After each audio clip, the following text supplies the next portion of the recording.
Hello, everyone, and welcome back to the Engler Journey podcast. I'm your host, Olivia Vanderford, and today I am here with someone who is planting some unique ideas in entrepreneurship, Bryson Rader, and it's so nice to have you here today. Yes, thanks for having me, Olivia. Yeah, great. So I'm excited to learn more about your business because I love Aronia syrup, and I know it's pretty healthy, right? Yeah, for sure. It's got a lot of different health benefits, which is really the draw, comparable to like an elderberry. Yeah, so let's talk about your two products here before we get started. So you have Aronia juice and Aronia jelly, right? Yep. So those are kind of the two main things that I've been working on. The jelly I've had for a lot longer, and then the juice is a little bit more of a recent product, but kind of seems to be what people want from the Aronia stuff. So. Yeah, so what do people use the juice for? Do they just drink it? Do they put it into smoothies, things like that? Yeah, so both of those I think are pretty common options. A lot of people just use the juice, have 2 to 4 ounces of it a day. It's kind of like an immuno boost. Put it into smoothies, that sort of thing. So yeah. Okay, very cool. And then for like the jelly, do people just make it like a peanut butter jelly sandwich with Aronia? Is that kind of the thing? Exactly. That toast.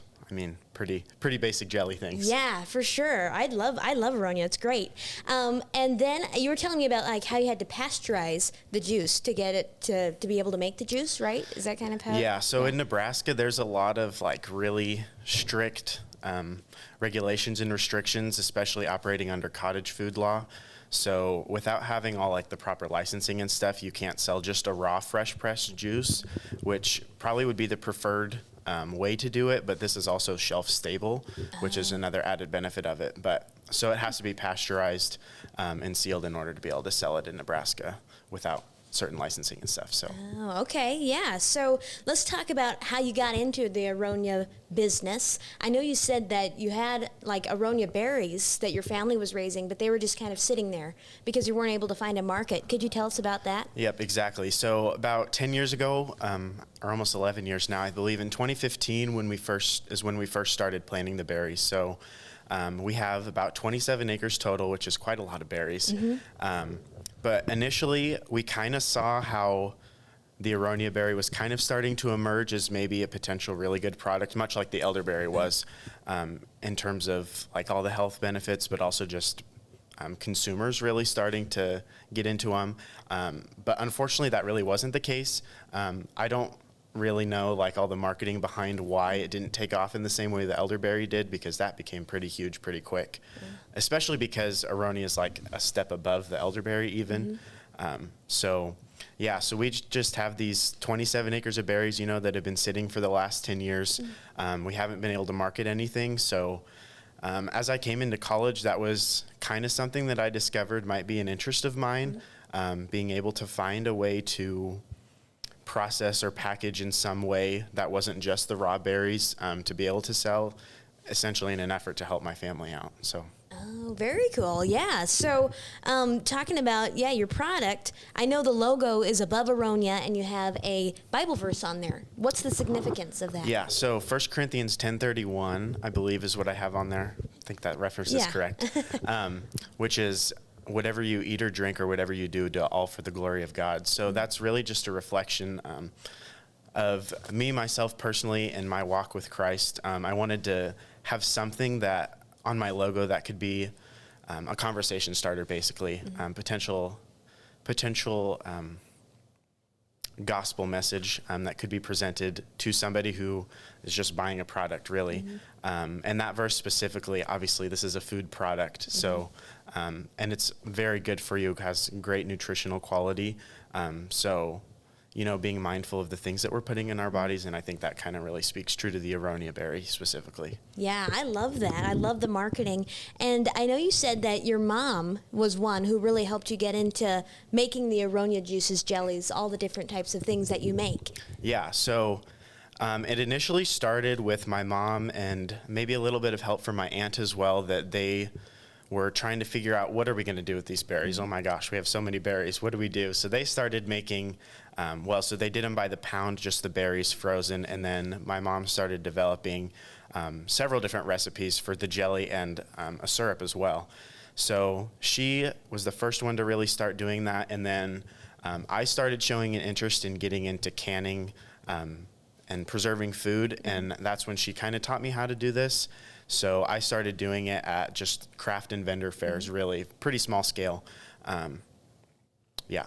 Yeah. So, do you have any favorite memories of working with your mom, or a certain product that you like? Maybe your first product you ever made. Yeah. I guess I don't know if I have any specific, like, big memories. I know some of the first times that she was trying to help me walk through the process. The jelly making process is very, very finicky, and it's so finicky such that we have another product called Gel Up, which is like a mix between a jelly and a syrup because it didn't quite set up in the way that it was supposed to. Yeah. But that, and then just memories of, the pot boiling over and cleaning up big sticky mess because it's just a really finicky process. So just little things like that are kind of stuck in your brain. Yeah, and I mean, look at you now. From then boiling over to making these amazing products. Yep. I love that. I love Exactly.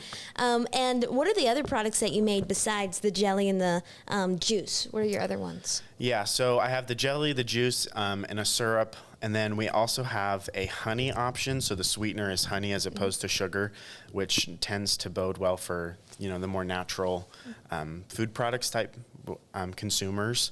And then another thing that I'm working on is kind of like an immuno health shot. So you take 2 to 4 ounces of it a day that has like apple cider vinegar, lemon juice, and the Aronia juice and a couple other things as well. Oh, yeah, very cool. And so if people want to buy something from you, how do they get in contact with you? Yeah, so I have a website, which is abovearonia.square.site. That I don't think I have an operational like order form link just yet, but it has all my contact information on there. And then I'm also on Instagram and Facebook, which is just Above Aronia. And you can contact me through there. And that also links to my website and my email. Cool. Yeah, very cool. And now talking about the Engler program, what have been some of your favorite memories or maybe favorite classes that you've taken here at Engler that have helped you with your business? Yeah, so class-wise, I've had a really interesting experience because I haven't done a lot for classes.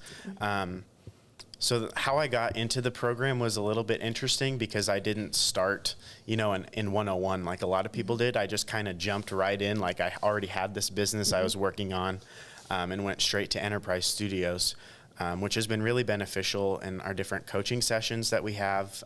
So bi-weekly we get paired up with a coach, and that's been really beneficial in just running ideas past other people, trying to get input, but then also the networking that happens from that has been really, really valuable for me. So I would say Enterprise Studios has probably been my favorite experience of the Engler program so far. Yeah, and who have been some of your favorite mentors that you've had in the program? Yeah, so right now, my semester-long mentor, his name is Mike Miller, and he is like the vice president of strategy and risk management for Ardent Mills, which is a large like grain milling company. But he's had a lot of ideas on like other products kind of similar to this that he's seen or that he uses. So the ideas on how to market that, but then he has a great network, obviously being where he's at in the business that he's at, and being able to have access to people that know like the ins and outs of food processing, which has really been a hurdle of mine. So that's been extremely helpful too. Yeah, and talking about the food processing side, what is the process of harvesting the Aronia berries and then getting them to the finished product?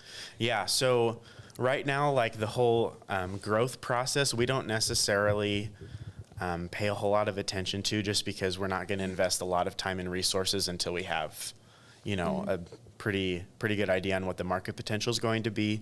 But it took about 3 to 5 years for them to first come into production to have a full harvest. And then we do harvest some every year. We purchased a harvester several years ago. My grandparents and the 3RZ Berry, which is actually the mother company that owns all the berries, purchased that. And then, so we harvest them about the last week of August or so. And then right now, everything just goes straight into cold storage. So we have about 12,000 pounds sitting in a freezer right now. And then from there, we'll just thaw them out and then juice them through a cold press machine. And then we just store the juice until either somebody wants it to drink, or I'll pull some out to make some products out of. Wow. So you kind of are doing this really all on your own, your whole family, right? Yep, that's exactly right. We don't really hire anybody outside of just our family. It's a family event. Wow, very cool. Yeah. And Paul Engler is really kind of like that, where he started on his own and just went in head first and got things done. So what do you think is so valuable about having Paul Engler start this business or start this Engler program? Yeah, I think the benefits of being in a program like this, you don't even necessarily begin to imagine what they're like when you're starting the program, but then also as a student when you're entering the program. I had no idea like the networking capabilities that and opportunities really that I was going to be able to have, but also like just the value that the community has brought. And I think just about every Engler student would tell you that the community is the really the key driver on what makes Engler. And being able to run ideas past people or have discussions late at night about business ideas, no matter how crazy, and really also just to be able to be an encourager to one another and maybe to help with constructive criticism as needed, but really it's just been very encouraging to be a part of. Yeah, and I know that's really what a lot of people tell me when they're on the podcast. It's all about the people and the memories that they make here in the program. So what have been some of your favorite events that you've had or been able to go to here in Engler? Yeah, so I think one of the most impactful to me, and I believe that Tom would tell you this, that most students will say that this is one of the most impactful events, is the Engler Fireside that I went to this last semester.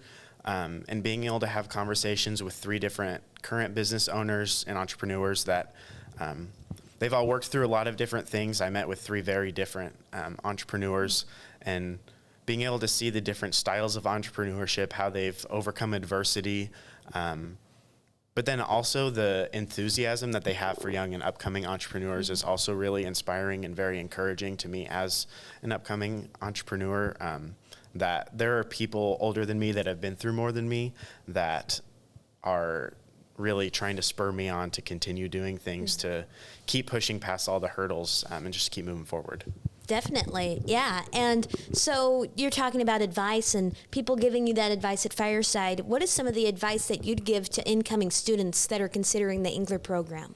Yeah, I would say that the biggest thing is to just get started, because this was really one of my biggest hurdles. Is I was just like, oh, I don't need it. I'm not going to be able to do anything with it. My business isn't going to go anywhere. And every single day that you wait to join a program or to join a community or to take a next step is just another day you're going to find another excuse. And we're really, really good at finding excuses for ourselves. I'm really good at finding excuses for myself to not take that next step. So that's really just what it takes, is take the next step, because you don't know what it's going to lead you to down the road. Definitely, yeah. And so 20 years from now, what are you going to be most thankful for being a part of this program? Yeah, I would definitely say the network, even just of the students that I've met with, the mentors that I've met with. I know I can say with confidence that a lot of the connections from Engler, or the people that brought me into Engler, are going to be valuable moving into my future, but then also just the determination that you learn to have as you find new struggles that you didn't even know existed as you're building a business, and you find new hurdles you have to overcome. But knowing that there is an end goal and setting your sights on that end goal is really, really helpful. And you learn how to do that here. And just to be able to keep taking that next step, no matter what the cost of that is, no matter what the work that has to go into that is. Yes, I love that. And that's really, like I said, people, that's what they get the most out of in this program, is the networking and those opportunities. And so one more fun question. What would be your favorite Aronia product? If you had to pick. Yeah, I would say probably the juice, just because we worked on a different juicing method that helped bring out the bitterness, because if you've ever had the berries themselves, they're really, really bitter. And that's probably probably part of the turnoff of the Aronia berry is the berries themselves don't taste good. But our juice, I think, is really good. I drink a couple ounces of it every morning. Most of my family does. So I would say that's probably my favorite product. Yeah. Well, I love this. This was so fun to learn more about your story and the Aronia berry business that you have created. And I can't wait to see everything you'll do in the future. Yes, absolutely. Thanks for having me. Yeah.